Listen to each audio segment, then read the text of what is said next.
Sa Pilipinas, lahat ng galaw mo, issue. Hiniwalayan ka, issue. Pagtaba mo, issue. Broken family ka, issue.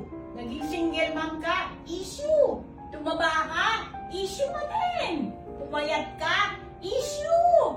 Umangat ka sa buhay mo, issue. Hindi mataba ang baby mo, issue. Naghirap ka, issue. Kasama mo, issue. Masaya ka, issue. Malungkot ka, issue. Gumanda ka, issue. Pumangit ka, issue. Diyos ko, wala nang magawang tama.